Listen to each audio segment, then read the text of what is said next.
एक तरफ जम्मू कश्मीर के तहसीलदार हैं, उनसे आरटीआई के तहत अगर इन्फॉर्मेशन मांगोगे तो महीने महीने बीत जाएंगे, इन्फॉर्मेशन नहीं मिलेगी। फिर सीआईसी फटकार लगाएगी कि भैया आप इन्फॉर्मेशन क्यों नहीं दे रहे। और वहीं दूसरी ओर Jammu Kashmir service selection board है।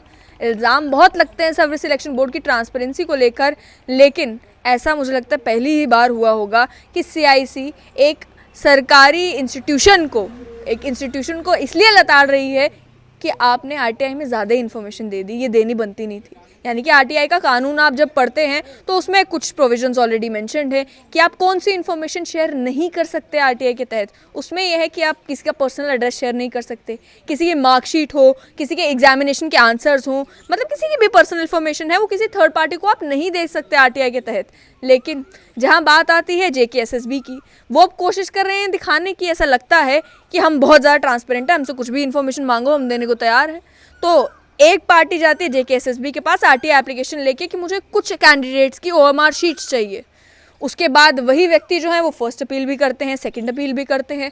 जब वो अपील करते हैं आरटीआई में इन्फॉर्मेशन मांगने के लिए, तो वहाँ पर जेकेएसएसबी के पब्लिक इन्फॉर्मेशन ऑफिसर ये बताते हैं कि आप इतनी अपीलें कर क्यों रहे हैं, हम तो इन्फॉर्मेशन ऑलरेडी दे चुके हैं। लेकिन जो इन्फॉर्मेशन वो दे चुके हैं उसको लेकर सेंट्रल इन्फॉर्मेशन कमीशन का ये कहना है कि इन्फॉर्मेशन आपकी देनी बनती नहीं थी, क्योंकि ये प्राइवेट इन्फॉर्मेशन है किसी कैंडिडेट की जो आप किसी थर्ड पार्टी को दे रहे हैं। ज़रा आरटीआई एक्ट को पढ़िए, आरटीआई एक्ट के सेक्शंस को पढ़िए, वहाँ पर सेक्शन स्पेसिफिकली प्रोहिबिट करती है कि आप किसी की पर्सनल इन्फॉर्मेशन कैसे किसी थर्ड पार्टी को दे सकते हैं।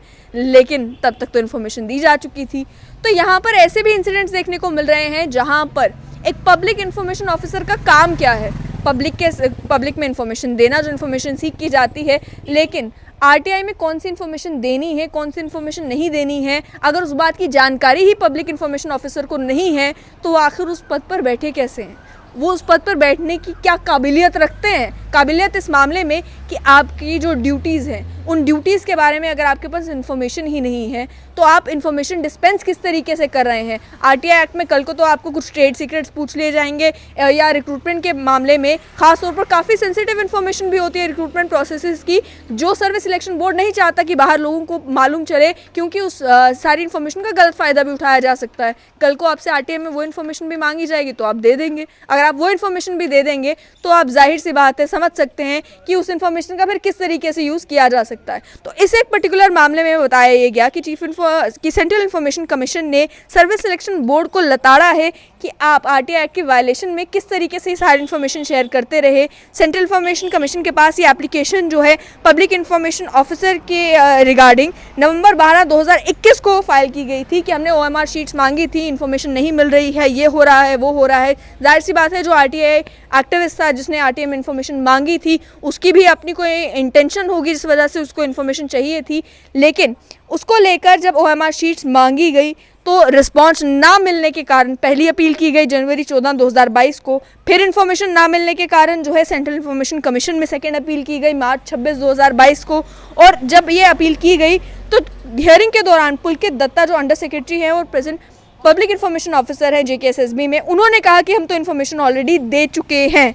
जब उन्होंने ये कहा कि हम इन्फॉर्मेशन ऑलरेडी दे चुके हैं, आप जानते हैं कि जब अपील होती है तो अपील में केवल जो एप्लीकेंट है उसी की बात नहीं सुनी जाती, कानून भी देखा जाता है कि कानून क्या कहता है। ऐसा नहीं कि एप्लीकेंट कह रहा है कि मेरे को इन्फॉर्मेशन चाहिए, इन्फॉर्मेशन नहीं मिल रही तो सीआईसी सीधा सीधा कह देगा कि आप इन्फॉर्मेशन दे दीजिए। कानून देखना है कि किस सेक्शन के तहत इन्फॉर्मेशन दी जा सकती है, किस सेक्शन के तहत इन्फॉर्मेशन नहीं दी जा सकती, रिस्पॉन्स क्यों नहीं दिया गया पीआईओ के द्वारा। अगर आपको इन्फॉर्मेशन रिजेक्ट भी करनी थी कि हम इन्फॉर्मेशन नहीं दे सकते, तब भी आपको रिस्पॉन्स तो फाइल करना है, उसमें आपने मेंशन करना है कि भाई ये सेक्शन है आरटीआई एक्ट का जो हमें प्रोहिबिट करता है कि हम आपको इन्फॉर्मेशन नहीं दे सकते। तो कोई ना कोई रिस्पॉन्स देना चाहिए था, जिसके चलते जब वो अपील में पहुंचे तो वहां पर सीआईसी ने ये कहा कि मेडिकल रिकॉर्ड्स हो, प्रोफेशनल रिकॉर्ड्स हो, क्वालिफिकेशन हो, इवैल्यूएशन रिपोर्ट हो, डिसिप्लिनरी प्रोसीडिंग्स हो, ये सारी चीज़ें जो हैं ये पर्सनल इन्फॉर्मेशन में आती हैं। आंसर शीट्स हो, मार्क्स किसी के हों, ग्रेड्स हो, साइकोलॉजिकल स्टेटस हो, किसी का नाम, एड्रेस, ये सारा कुछ जो है वो पर्सनल रिकॉर्ड में आता है। पर्सनल, प्रोफेशनल रिकॉर्ड या मेडिकल रिकॉर्ड जो है वो आप किसी भी व्यक्ति को, किसी थर्ड पार्टी को जो है इस तरीके से नहीं दे सकते।